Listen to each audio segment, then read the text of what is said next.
Good morning, good afternoon, and good evening. Welcome back to the Back to Port podcast. I'm your host, D-Ribz, and joining us today we have the Monk52, World of Warship's community contributor, and to my understanding, if I recall correctly, first Scottish one too. Monk, how are you? The only Scottish one, if I'm not mistaken, the only Scottish one. Well, there you go.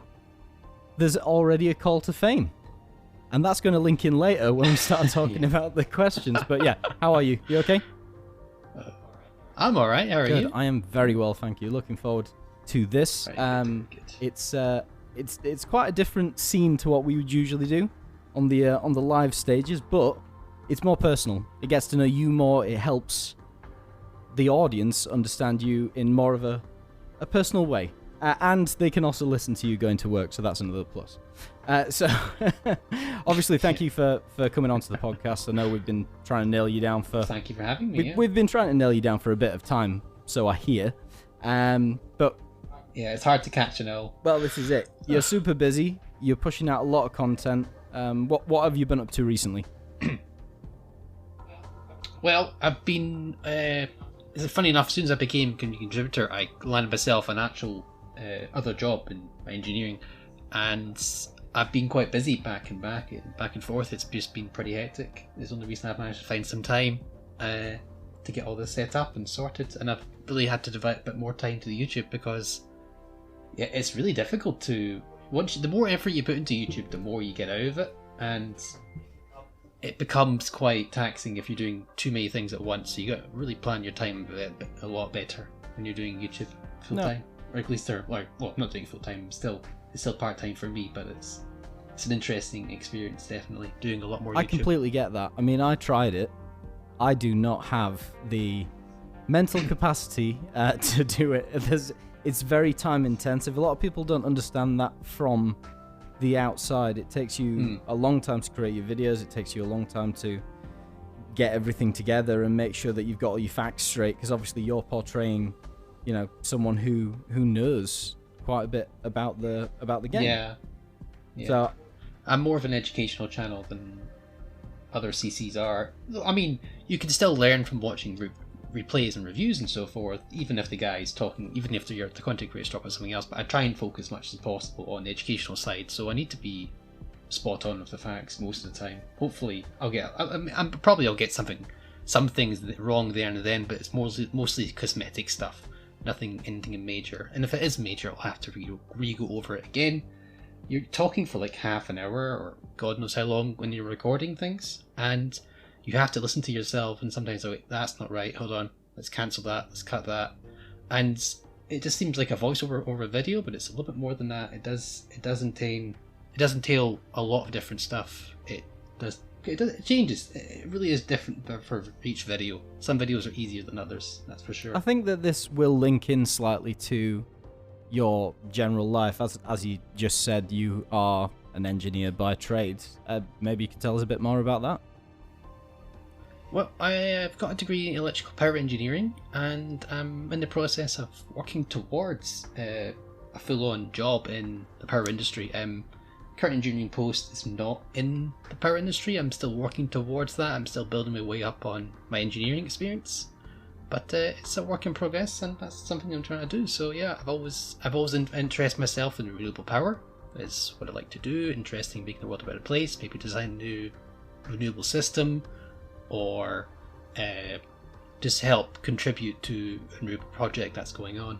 So that's something I'm interested in personally as well. Just working with both my degree, using it, and making, well, it sounds corny as hell, but making the world a better place, a bit more energy efficient usage of power, saving people and just making things right.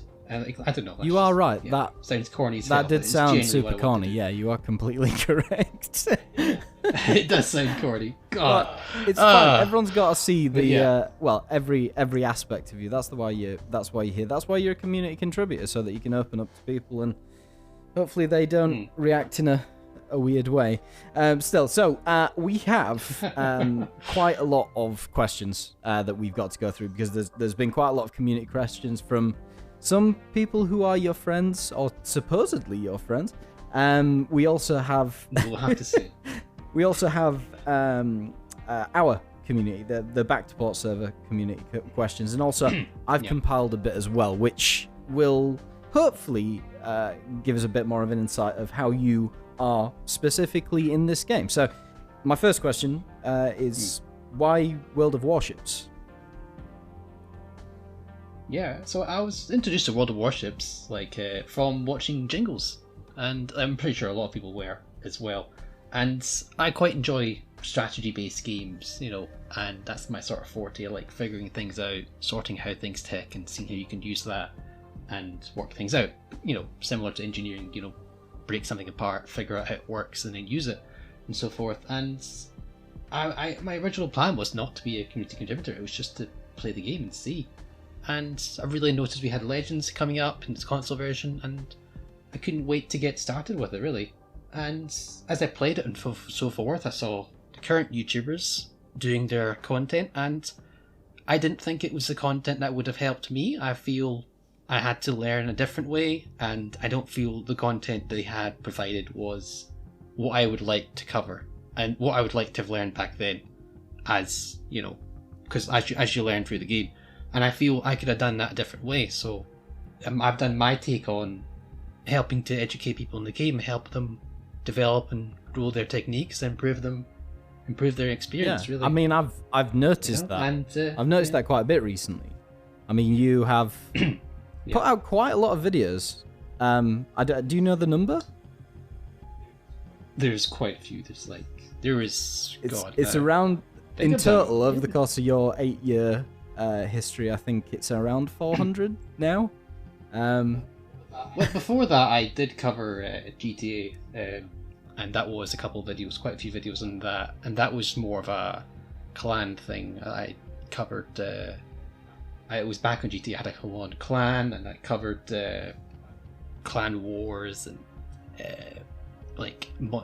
compilation clips and so forth, and that was that. I wasn't really serious into YouTube. It was just covering stuff just for the fun, really, just editing and all that. It's just enjoyable to do. Well, that kind of. But when I really got into serious YouTube was for Warships. Kind of helped you cut your teeth, I guess, to get to where you are now, and on the back of that, which I've noticed quite a lot more so recently. You have delivered a series of videos, let's say, and it has really boosted your channel recently, I've noticed, which your take on what I'm assuming is the kind of content that you want to see, which is masterclass videos. What are they about? Yes.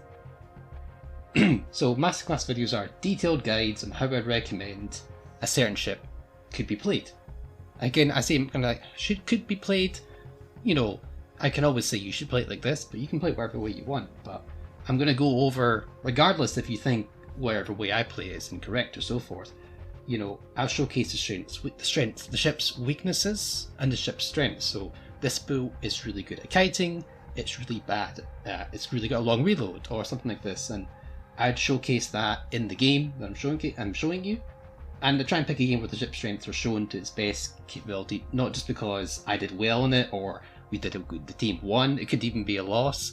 As long as it's showcasing the ship's strengths and weaknesses, that's a very good video for me, a very good game for me to cover, and that would be something I'd like to do. So masterclasses are detailed guide of the ship. It's good at this, it's bad at that. Here's why it's good at this, here's why it's bad at that.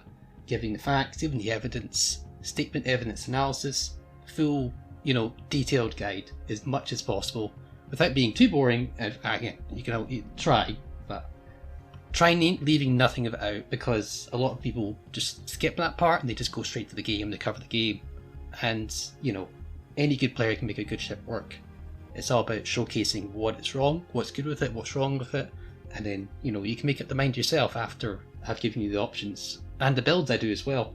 I show a free-to-play option for the builds, and if the paid version is better, we're using a pay-to-win, what do you call it? I was going to say, we can't necessarily say pay-to-win. Yeah. Well, with the current updates, I'm not happy with that one, but we can talk about it later, I guess. But with the event commanders that we have, using those, if those are what I recommend, I'll give a free version as well, a free-to-play version with the commanders that are available to everyone.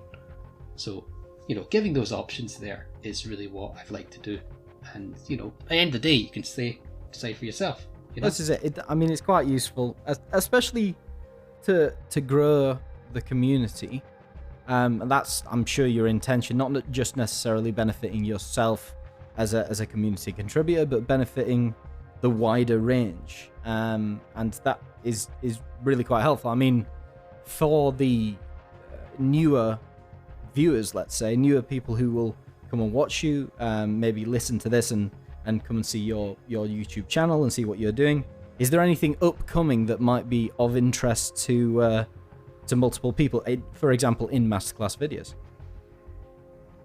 Well, those masterclass videos will cover ships that are genuinely popular, generally boats that are played quite frequently, and people that, generally the demand for the masterclass is whatever the boat is most relevant at the time.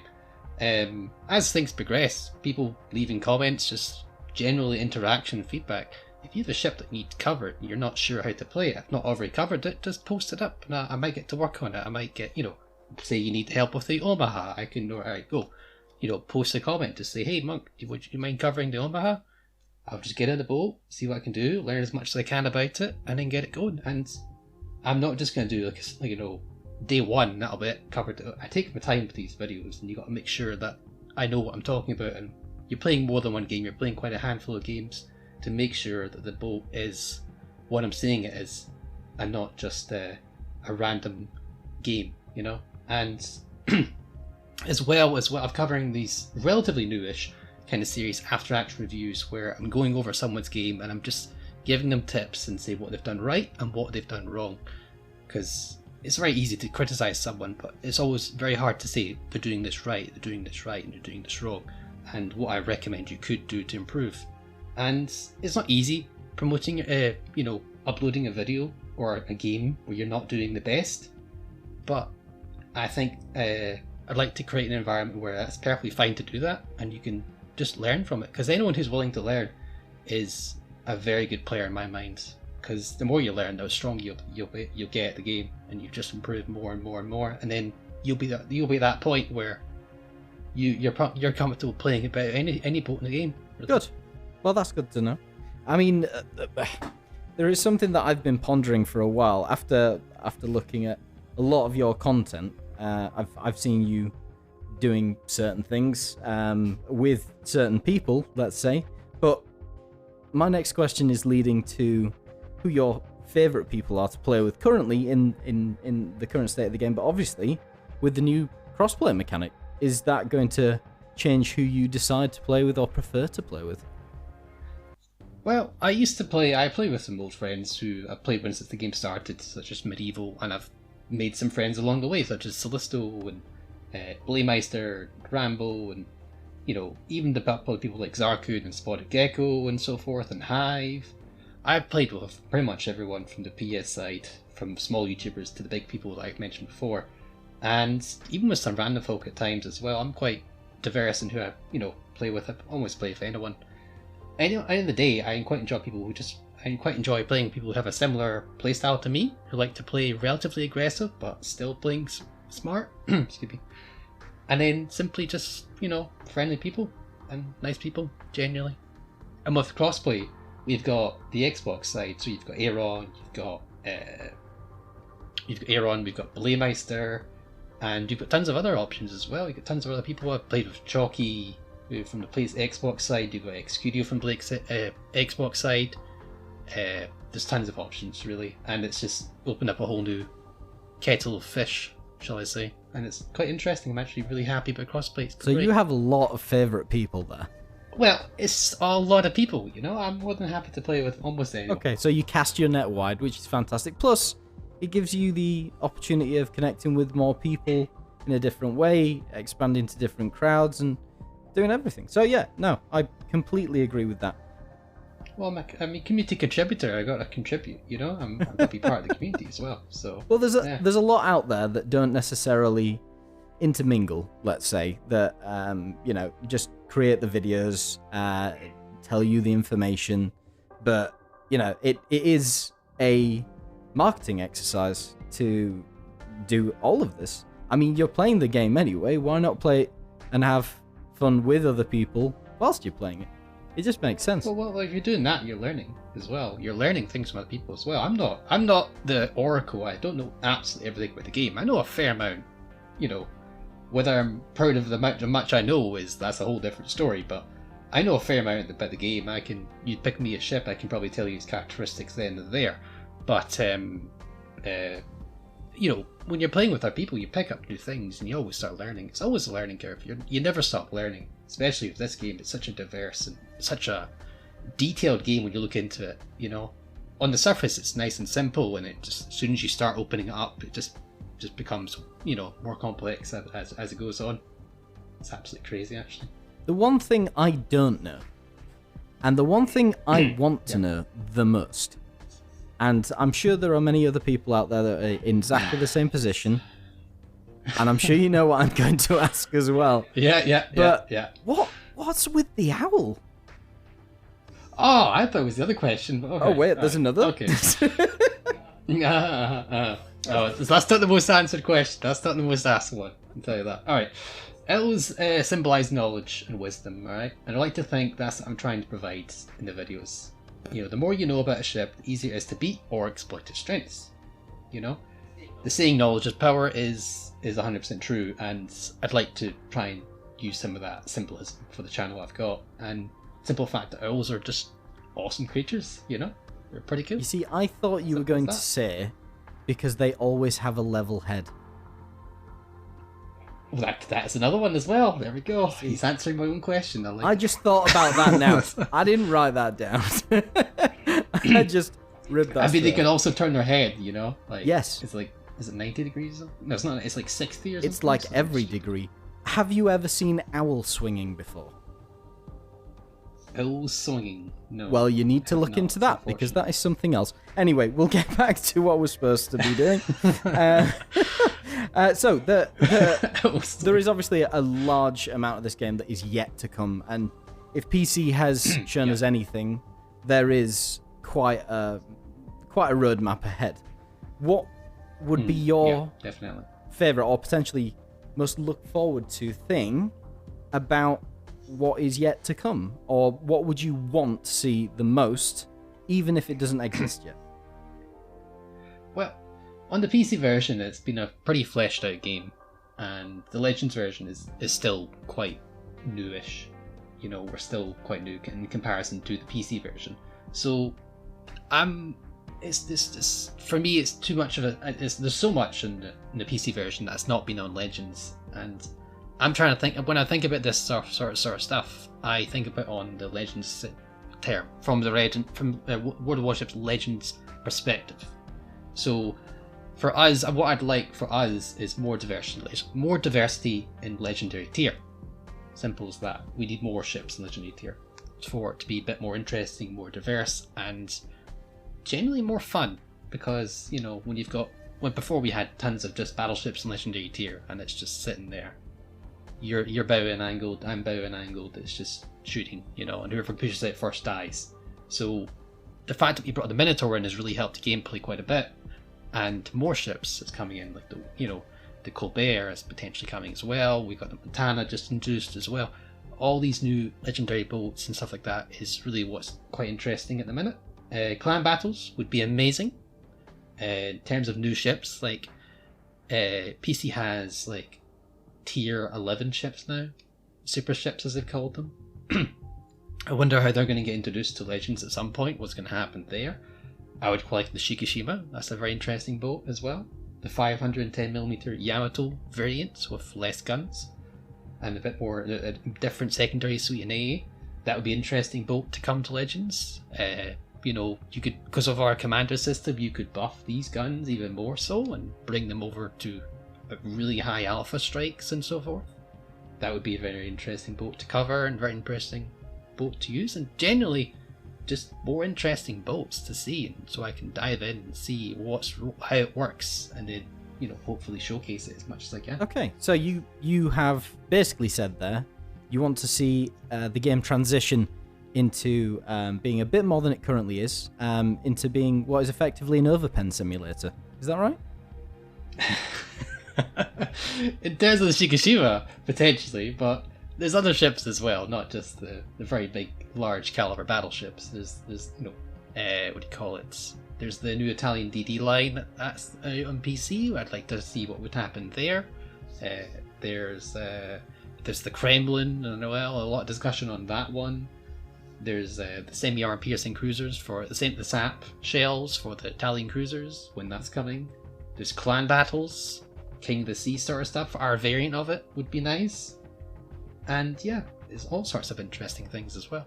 How they're going to balance light cruisers, general balancing as well. There is a lot to think about, it would seem. But that's for another time. that's for the future. When Wargame actually announced it in patch notes. Imagine if all of that came at the same time. They just went, there you go. Sandbox, enjoy. Just blah. Blah. That would be crazy. That'd be a content Absolutely community, crazy. well, community contributor's dream, right? Seeing all that at the same time. Would be, yeah, it's so much stuff to cover. Yeah. Certainly. So we are going to move slightly on to community questions. There are quite a few interesting ones from the community, and it's going to start out with one of a person that I know all too well, Teller1808, and technically it's underscore, but he hasn't put that in. He has one of the most interesting questions that's probably been advised, and the question is, are you a real-life monk? And unfortunately, the answer to that is no. And that's the question I always expected to be asked. That's the main question I'm always asked. Are you a real-life monk? As well, I don't know any monks that play the PlayStation 5, but, you know, there's a couple. That's fair. I mean, leading off that... So no, and unfortunately, the answer is no. Leading off that, have you... Well, what came before? What made you decide to become the monk, so to speak? Yes. So the actual gamer tag itself came out of the idea of what's the weirdest thing to be killed by? Something that loves peace, monk. So I thought, there we go. You know, it's different. It's not a very grand backstory, but there we go. That backstory nonetheless. I mean, mine's even worse, but again, for another time. Next one. We didn't make these when we were old, you know. We made these when we were quite young. I've been told that I have the most boring backstory ever. So I'm not going to bore anyone with that today because we're here for you, monk. So the the next person is Rockstabber, and this is probably one of the more long-winded ones. But I would be interested to see if you actually did this and you progressed it into something, and that would. I tried. Well, this would be... Could you sum up your origin story in a feature-length film? Alright, so first answer, to answer the question, Bulletproof Monk.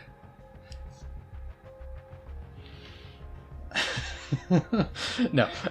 Honestly, answer things I got no clue. I was looking at it and just could not find a film that matched my life.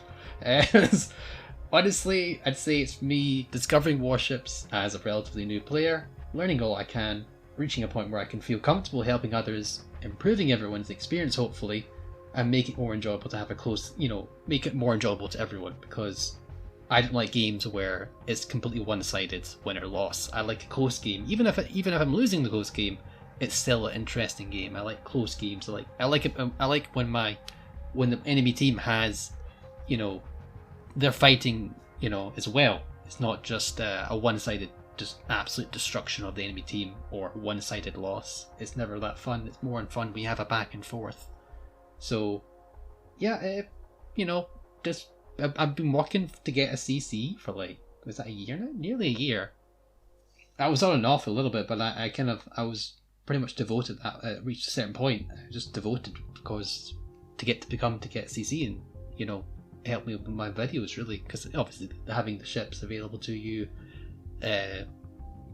The fact that you've got the CC role does help things out, and it's just nice to have as well, because you've been working for the community for a while. You feel like you're really part of the community, and it's nice to be recognised, really. Yeah, and you get everything free, so that's nice too.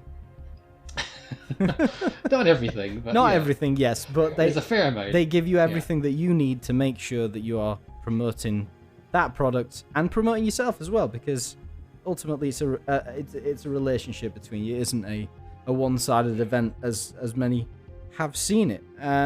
So yeah, that actually leads straight into my next question, and it's kind of a two-parter from two separate people, one of which you know, one of which you don't necessarily know. Now, Mr. Fighter is a back-to-port legend, it would seem. He was going to ask, how do you feel now after becoming a CC? How do you feel about being a community contributor? And Pro Potato said, how does it feel to be the world's most famous community contributor? All right, Mr. Potato.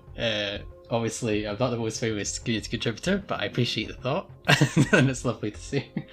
But no, it was a great feeling at the time, and it still is. I'm really glad that I've reached that point. You feel like you've achieved your goal, and it's always nice achieving a goal, however small. Obviously, it's a big goal actually, becoming a CC. But it was even the small goals you feel great about, and this is really good. This is a lot of hard work finally paid off, and it's really nice. And after being a CC for a while, it just feels like this is where the work begins. This is where you build and you develop yourself more and more and more.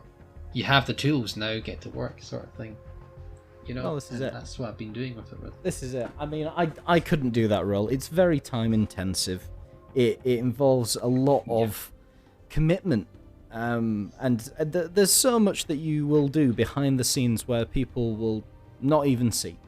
But especially in the montages and so forth. I think I'm one of the only CCs that does montages, besides, of course, people that are channel is exclusively dedicated to montages. But you can do a 5-minute montage, and that could be an hour, 2 hours, even 3 hours of work. It really does depend on how things are done, how things are edited, and how much work you put into it.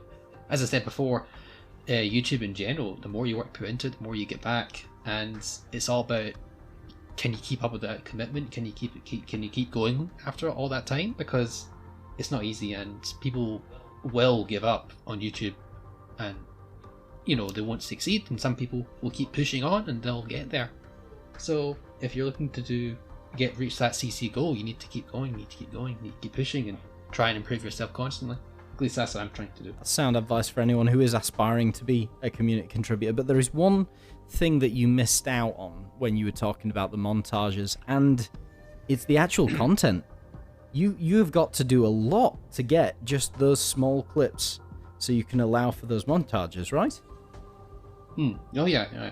There's not every montage comes from one big game. It comes from tons of different little games and tons of different little scenarios. You've got to think, this is a nice little clip here, clip that, and then you just build it up. That's why I usually reserve these montages, because I used to do them all the time, and it just became too much work.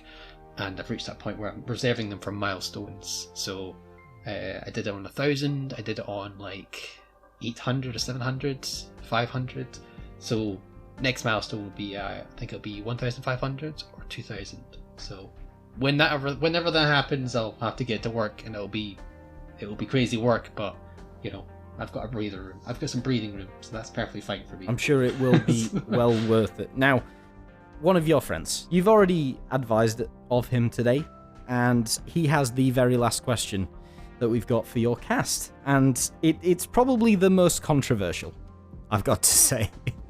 I don't necessarily think that I'm going to agree with what is being said right now, but I will ask it anyway.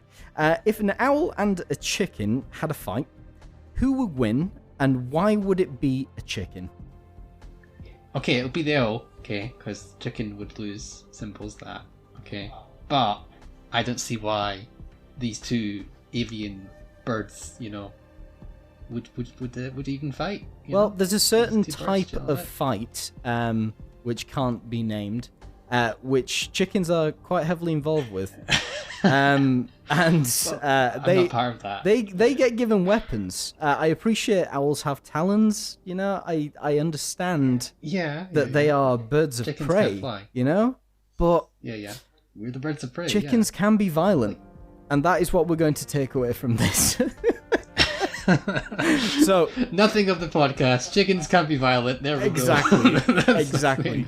But no, I honestly think I'm on your side with this. It's owl all the way. Sorry, Blay. It just is. It's gonna happen. And eventually we'll be able to see that in a 1 versus 1 between an owl and a chicken on the game. Ooh. Yeah, Clan Wars. We get 1v1s, we get a training room, and then we can go for play, and then I'll hear the last cluck. Oh, that is a good Or, yeah. It is future content. So we've covered all bases. Now we have obviously come to the end of your first cast. Have you enjoyed it? Yeah, I hope so. I was panicked for a little bit there. Not gonna lie. I'll be honest. We'll see.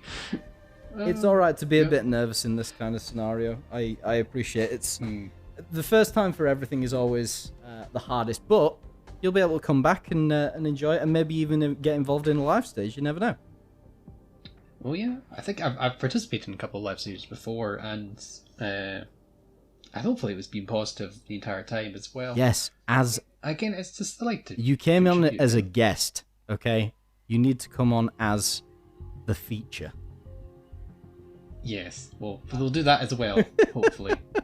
So as well, but still. Yeah, I mean, it's been a pleasure speaking with you, getting to know you a bit more, of course, and obviously allowing everyone else to get to know you as well. Obviously, thank you for joining us. Is there any final words you want to say to the listeners? Obviously, now is the time you plug something if you wanted to. Oh no, here we go. Well, first, of course, thank you Back to Board Podcast for having me. It's a pleasure, and to all the listeners out there, hope you're having a wonderful day. And if you're interested in learning to play a certain ship, then take a look for the videos and see if it is one of the options there. It might help you out. If you already know, still might help you out. You might learn something. And if it's not covered in there, post me a comment on whatever video. I'll get back to it. I'll guarantee you will, probably. And I should be able to cover it. And if not, then I'll give you my best attempt at it.